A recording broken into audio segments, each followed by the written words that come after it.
Paradis aller-retour, partie 1, Paradis aller-retour, comédie théâtrale en 2 actes, distribution par ordre d'entrée en scène. Alphonse, le garçon de bureau chargé de l'entretien. Isaac, Claire, le percepteur des postes. Ernest, chef des malfaiteurs. Arthur, malfaiteur, le fou. Glyn, le portier du paradis. Satanas, le portier de l'enfer. Saint-Pierre, le public, 3 ou 4 personnes figurant dans le premier acte, 2 d'entre elles figurant également au second. Acte 1er. La scène représente un bureau de poste. Les 3/4 de la scène sont préservés aux employés et le reste au public. Au lever du rideau, Alphonse, confortablement installé sur une chaise, les pieds sur le bureau, essaie de balayer d'une main en étouffant des bâillements de l'autre. Scène 1. Alphonse. En chantant « Travaillez, prenez de la peine », c'est le fond qui manque le moins. « Nabeta libanga empo na zwa mosolo ». Na motoki nayo nde ozui lifuta. Ah, chienne de vie de chienne de vie. Dire que ce ne sont que des sottises dans ce goût-là qu'on apprend aux enfants à l'école. Travailler.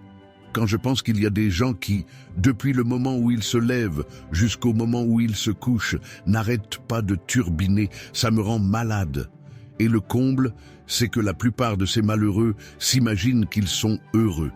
Et non seulement ils se l'imaginent, mais encore ils le disent, ils le clament, ils s'en vantent. Moi, des choses pareilles, ça me révolte. Travailler, être heureux parce qu'on travaille. Ah, ce qu'il peut y avoir des cinglés sur la terre, s'adressant au public. Vous ne me croyez pas, je plaisante, je vous raconte des histoires. Cela n'existe pas sans doute, des gens qui sont contents de travailler. Non, vous allez voir. J'en connais, moi, des imbéciles de cet acabit, et pas loin d'ici, baissant la voix. Tenez, ce bureau des postes. Vous le voyez, il n'y a personne pour le moment, à part moi, Alphonse, l'homme de peine. Il rit. Mais rassurez-vous, je n'en prends pas beaucoup. Parce que moi, le travail, il fait un geste méprisant de la main. Mais, patience, vous allez en voir. Parce qu'ici, ils ne sont pas tous comme moi. À 8 heures, ça va commencer. Vous verrez, à 8 heures, que dis-je? Avant 8 heures. Tous les jours, 1/4 d'heure avant la bataille, il y en a un qui s'amène, se met en tenue, s'assied, se frotte les mains avec satisfaction, prend son porte-plume et commence. Vous allez le voir, il va bientôt arriver. Dans 5 minutes, il est là, on n'entendait pas. Qu'est-ce que je vous disais? Il est là, c'est bien lui, je reconnais son pas. Il est en avance aujourd'hui, le crétin. Scène 2, Alphonse, Isaac, qui entre sans voir personne. Alphonse, au public tournant le dos à Isaac. Il entre l'air préoccupé, enlève sa veste et endosse une blouse de travail.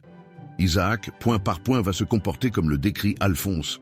Il va à son bureau et s'installe, se frotte les mains, prend un gros tas de papier, le plus gros, saisit sa plume, se la nettoie dans les cheveux et se met au travail.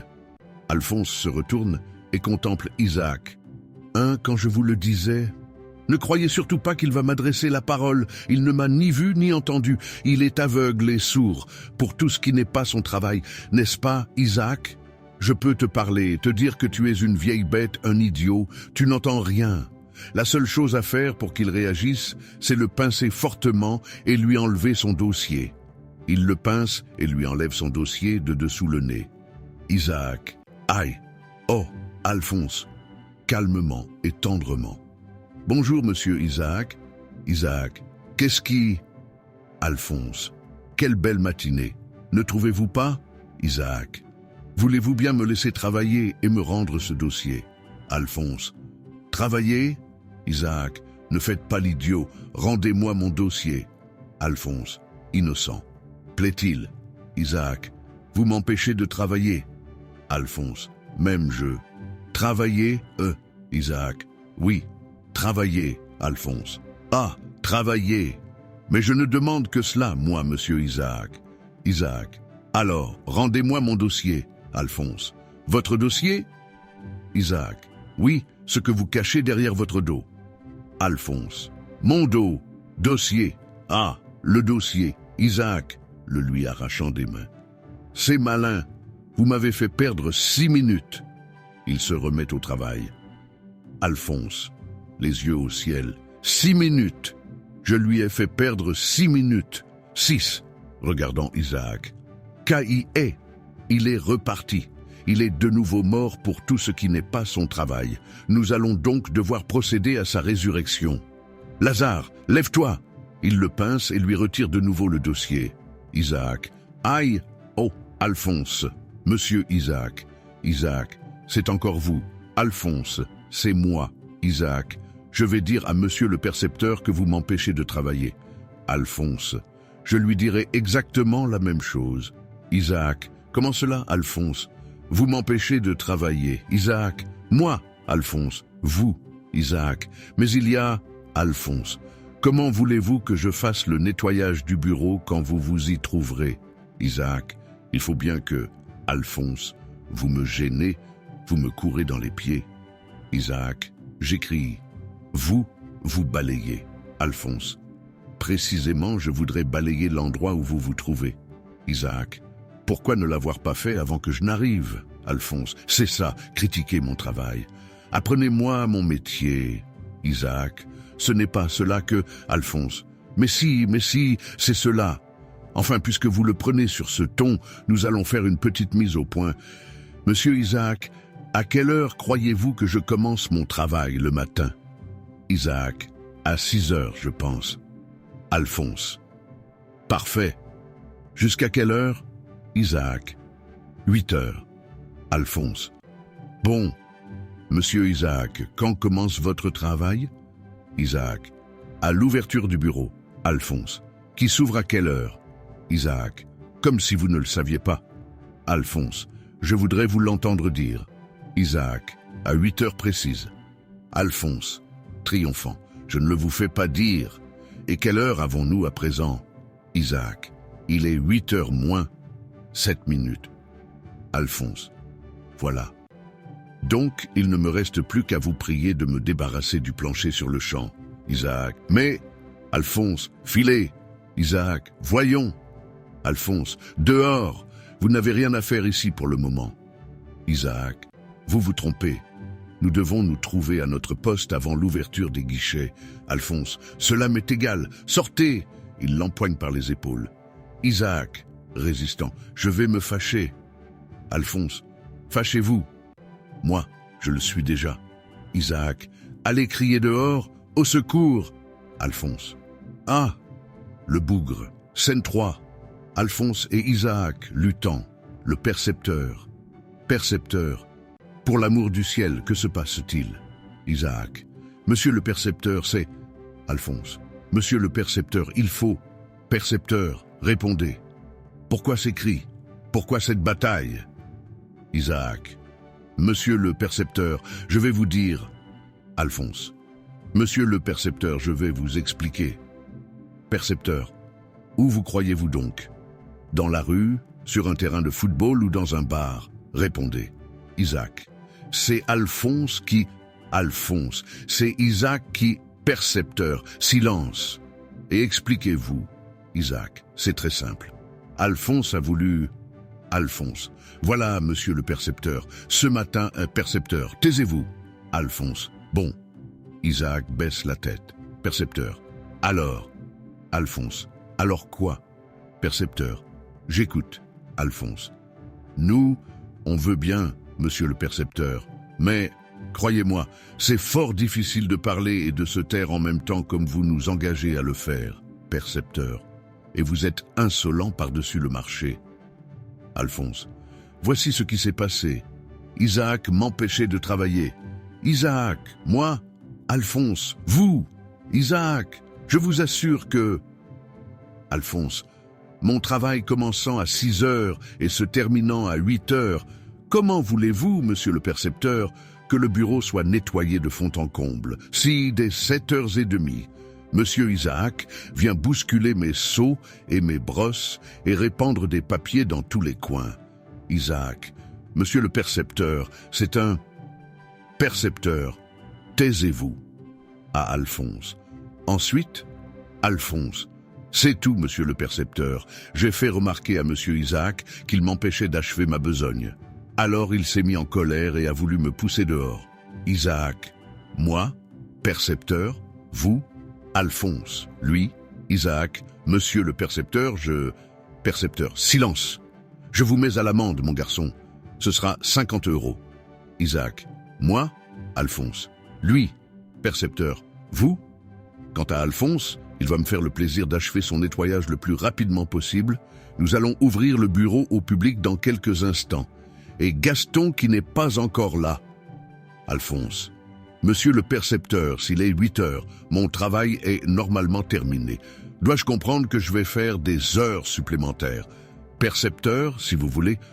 Alphonse, et vous me les paierez?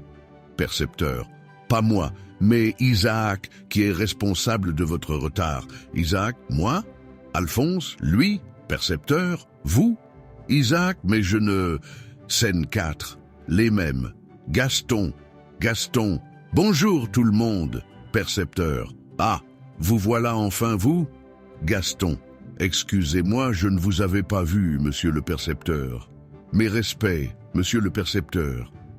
Percepteur, vos respects, je m'en moque de vos respects. Il est 8 heures, 3 minutes et 30 secondes. C'est cela qu'il faut respecter. Vous êtes en retard une nouvelle fois, monsieur Gaston, et le public attend l'ouverture des guichets. Gaston, vous me voyez navré, monsieur le percepteur. Je dois vous dire que... Percepteur, vous me direz cela un autre jour. Alphonse, vous pouvez ouvrir la porte. Alphonse, à vos ordres, monsieur le percepteur. Il salue militairement en tenant sa brosse comme un fusil et va ouvrir la porte réservée au public. Scène 5, les mêmes, Ernest, Arthur et le public, Gaston. Poursuivant le percepteur. Je suis désolé de ce léger retard, monsieur le percepteur, mais il se fait que... Percepteur, j'en suis encore bien plus désolé que vous, Gaston. Surtout que je me trouve dans l'obligation de vous infliger à vous aussi une amende de 50 €. Gaston, vous ne pouvez pas faire ça. Percepteur, c'est fait. Gaston, monsieur le percepteur, je proteste. Percepteur, protestez, mon ami, protestez. Mais n'oubliez pas votre guichet, Gaston. Hors de lui, mais se dirigeant vers le guichet. Je me plaindrai. J'écrirai au ministre des Communications, s'adressant à un homme qui attend devant le guichet. Parfaitement. J'écrirai au ministre des Communications, monsieur, et même au ministre des Finances. Ah, mais ça ne se passera pas comme ça. Percepteur, c'est entendu, vous écrirez au ministre. Mais pour le moment, occupez-vous des personnes qui attendent devant votre guichet. Ernest. Oui. Voilà 10 minutes que nous patientons devant la porte. On n'a pas l'air d'être très pressé dans ce bureau des postes. Gaston. Que voulez-vous, mon cher monsieur? Quand on est mal payé et qu'on reçoit en plus des amendes de 50 €, on n'a pas précisément le cœur à l'ouvrage. Ernest. Et moi, jeune homme, je n'ai pas de temps à perdre et à écouter vos doléances. Je suis pressé. Gaston. Dites donc, vous pourriez être poli. Je ne suis pas votre domestique, après tout. Ernest, oh, se tournant vers les autres personnes qui attendent devant le guichet. Vous avez entendu ce malotru, ce grossier personnage? Le public, c'est honteux. Quel impoli, quelle éducation. On devrait réclamer, c'est dégoûtant. Percepteur, affolé. Je vous en prie, messieurs, calmez-vous. C'est un petit malentendu. Ernest. Ah, vous trouvez? Votre employé m'insulte et je devrais sans doute être content. Percepteur. Mais pourquoi pas? Enfin, je veux dire... Non. Vous avez raison. Mais cela ne se reproduira plus. Je vous en donne ma parole. Ernest. J'espère bien. Percepteur. D'ailleurs, je vais vous servir moi-même. Que puis-je pour vous? Ernest. Je voudrais des timbres pour une valeur de 3 €. Percepteur, des timbres pour 3 €. Oui, il retourne toutes les fardes.